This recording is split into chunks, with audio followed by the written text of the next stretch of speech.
Hi guys, I wanted to give you a preview of the teams going into TI5, and there's going to be a wild card group stage as well as the main event, and I'll touch upon those briefly and my favorites going into each of those and how they can relate to your Vulcun fantasy team. If you haven't signed up for Vulcun yet, you can head over to vulcun.com, VULCUN, and then sign up with my promo code Merlini Dota. It's a fantasy league for Dota 2 where you select 8 players for your team, and generally it's done by day or maybe during like a whole entire stage of a tournament, and you get 2 points for kills, minus 1 points for deaths, plus 1.6 points for assists, and plus 0.01 for creeps. So creeps are not worth very much. Kills and assists are weighted pretty heavily, deaths not so heavily, and Valve actually had a fantasy draft system implemented inside of their client for TI3. They haven't really brushed up on it too much. It doesn't seem to be a main focus. So now I go to Vulcun for all my fantasy leagues. And on top of that, you have a shot caller for 25% extra points who you think is going to do really, really well for that day for your league.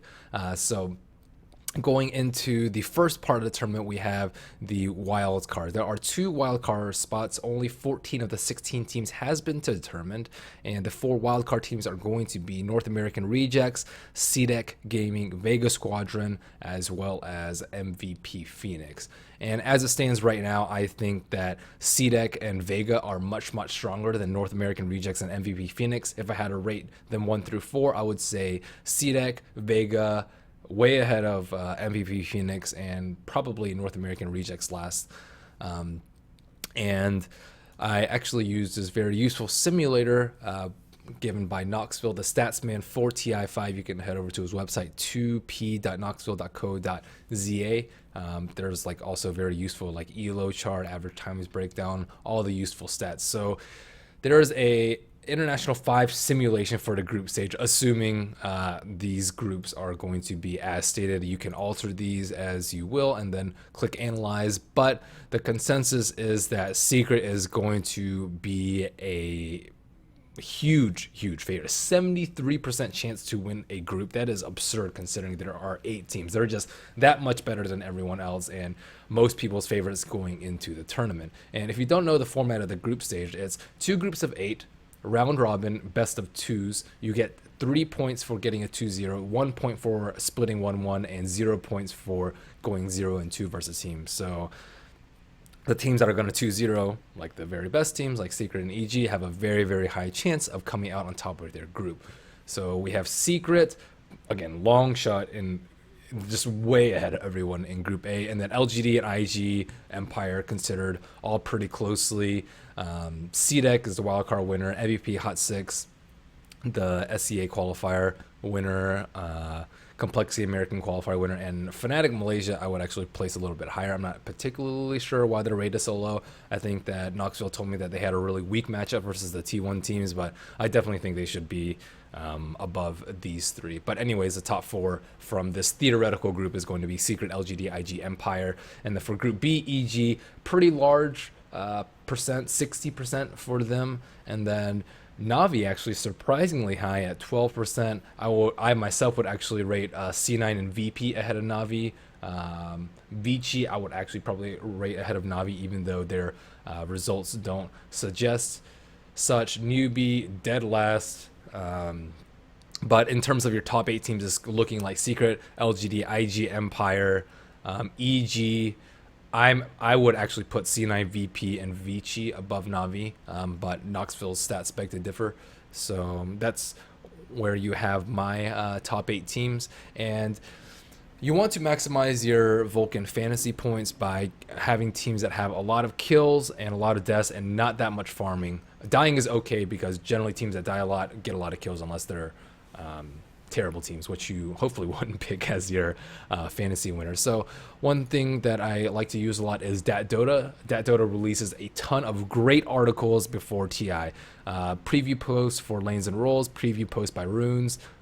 This looking back at the international is just more of a history thing, and then preview posts about Winter Wyvern and Tusk, like skill builds and laning situations for those heroes. But One thing that I found particularly useful was the hard lane, and this will tell you the percentage of time the teams like solos the hard lane as opposed to has an offensive tri lane. As you can see, MVP Phoenix has a try hard 22% of the time, and solos not that often. Cloud9 dual hard lane 61% of the time. And generally, if you try hard, it's going to be a 3-on-3, 6 heroes in one of the lanes, which means that there's going to generally be a lot of action, and teams are either going to lose really quick or win really quick. And pretty much it's just going to be a bloodbath. So those are the teams that I'm looking for to give me an edge up in the fantasy leagues, just in case two teams are like very, very even in terms of percentages. Let's say like IG and Empire. One thing of note too is about how often teams run jungles. Some teams actually like almost never run jungle. The 4 teams that haven't run a jungler are 6.84. CDEC, Empire, MVP Phoenix, and MVP Hot 6 never run a jungler in any of their games. How ridiculous is that? And how useful is that? Because junglers generally get a lot more farm and can not die because of their items. So if you're looking for someone that's not going to die a lot, pick one of these jungler players.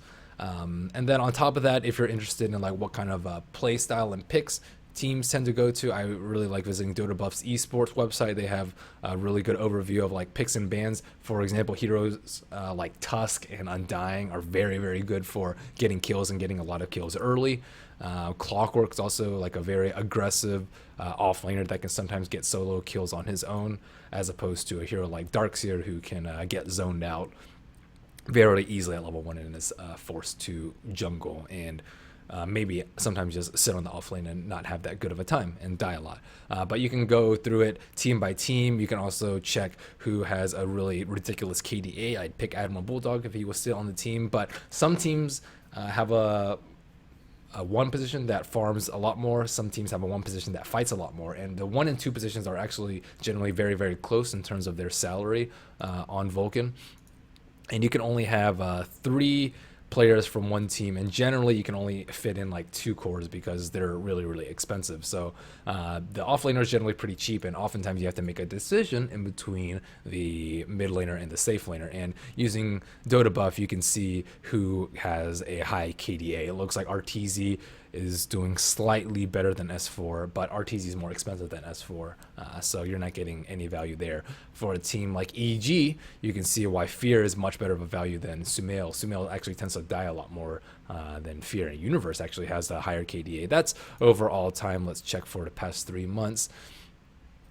It looks like Universe is a huge winner. So if Universe is cheaper than Fear or Sumail, I'm definitely grabbing Universe because he's mega value. Fear and Sumail, if they're equal in terms of gold, I'm gonna definitely grab Fear because he has a much higher KDA. And then for a team like LGD, it looks like their 2 position is actually gonna be the best with maybe with the highest KDA. Sylar, their 1 position, Yao, their offlaner, and then Xiaoyi and MMY, they're support players. You can also see which support players tend to die a little bit less, just because the 2 support players are often very, very close in terms of gold. And then lastly, I'm going to give you my power rankings for each of these teams. 1, Secret. 2, EG. 3, I actually think LGD is really, really strong. IG, Vichi's had really weak results, but you can't always let that guide you. For example, Navi had terrible results going into the TI5 qualifiers, but they ended up first. So I have faith in Vici. I think they have a lot of potential.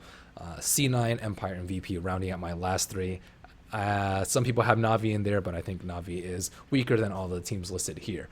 And again, if you want to participate in the Fantasy League, you can go to Vulcun.com, press sign up or log in if you already have an account, and then enter the contest for TI, which will surely be going on for the wildcard group stage as well as the main event. Again, you don't have to put in any money, but there is a fair amount of prize pool if you would like to try your shot at that. And be sure to use the affiliate code Merlini Dota. And thank you guys. I'll be trying to release some vlogs as well as other videos during the event to keep you guys engaged. Thank you guys. Please subscribe to my YouTube channel at Merlini Dota. You can also follow me on Twitter at Merlini Dota for updates. And I'm excited for TI5. It's going to happen over the next 2 weeks. See you guys there.